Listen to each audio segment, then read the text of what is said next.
Yeah, hi guys, this is my first time of doing one of these videos, so please be patient with me. I've really no idea what I'm doing, but I just wanted to show you my aquaponics system.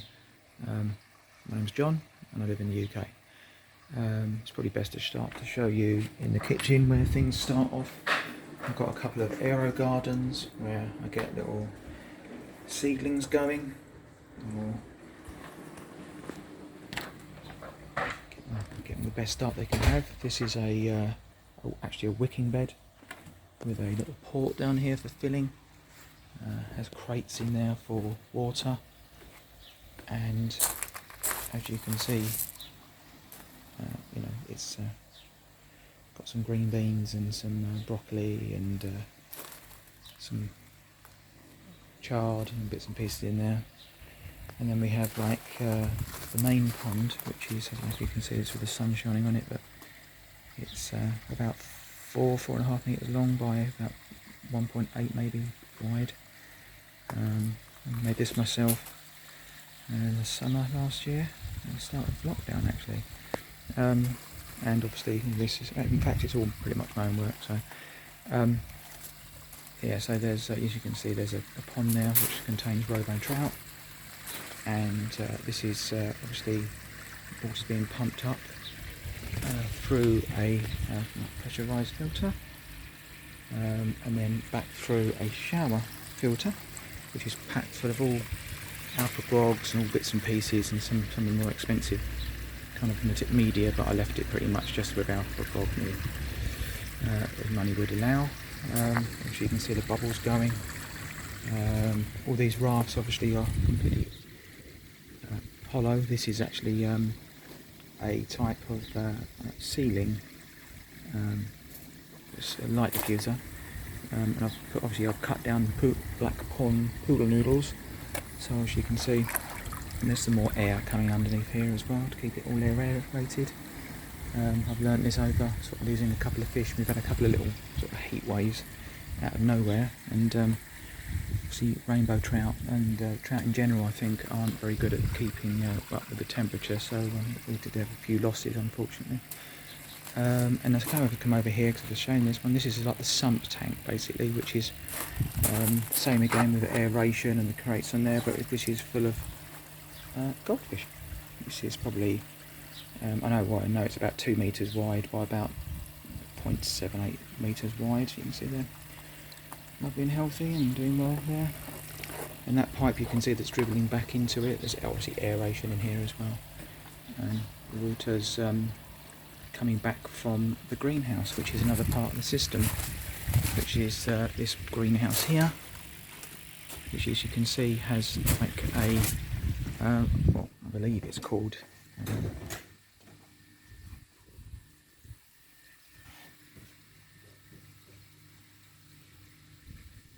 sorry about that disturbance there. Yeah, so as you can see, it's I'll see if I don't know if I can zoom out, but I just stand outside of it because I'm actually up against the fence here. I've sort of rotated the thing around so they've got the most sun. This is a kind of like nutrient film technique, which is obviously the water comes in here and then gets split off two sides around the greenhouse, and then also returns via gravity, whether you believe in that or not is another thing, but obviously you can see then it comes in again, goes up to the top, and then cascades down very slowly through through the portholes here. This is to stop algae getting in, or algae developing in the water with the sunshine on it.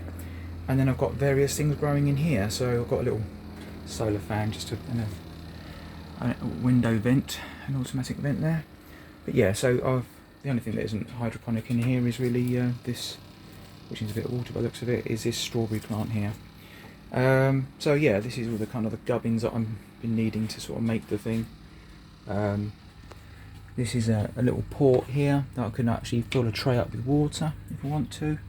I'm just going to put this lid back on.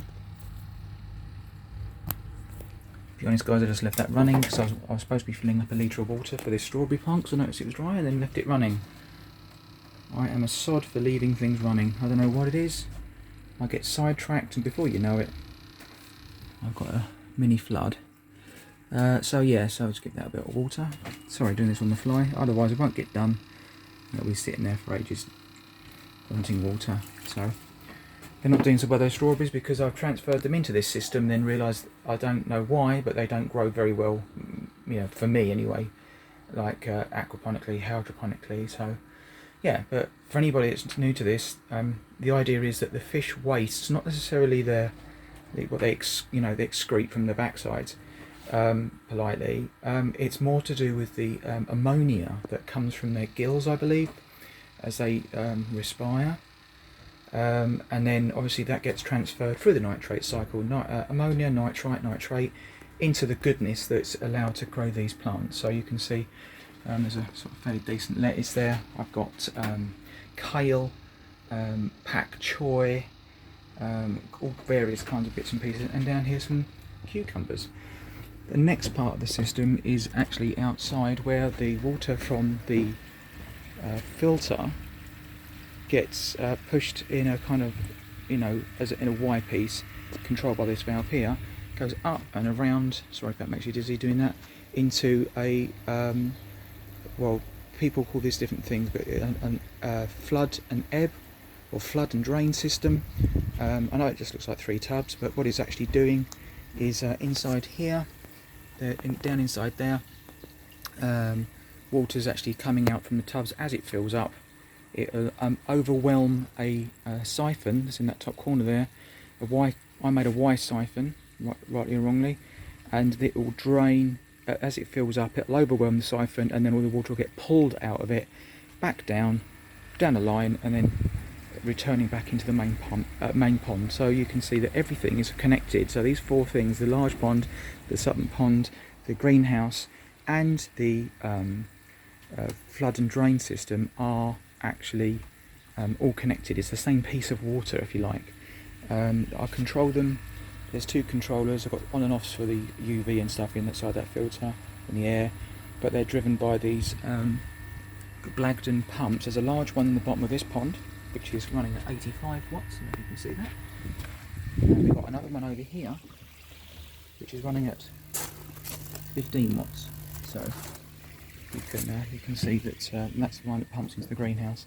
And just around the back is, you can see it's still a bit of a work in progress, but these are the XL pots, I believe, which I've not really tried before, but I've got, like, obviously the reservoir here, and that's obviously they've got little float switches in each of those things, so like the water level is controlled and sort of gives keeps the water level at a certain thing. There's more pebbles at the bottom of there to sort of create a little void. And anyway, so back onto this system. Inside here as well, I've got air going as well, obviously to try and keep air to the maximum, try and keep as much aeration system as I can. So air's being sort of teed off of this quite large Evolution Aqua pump, and there's actually inside there, I'll maybe show you another time if anyone's interested, I've got like the K1 media, or its equivalent. I think it is actually Evolution Aqua K1. I've actually got K1 blowing around inside there, which kind of recreates some of these kind of like more expensive, in a very hillbilly kind of way,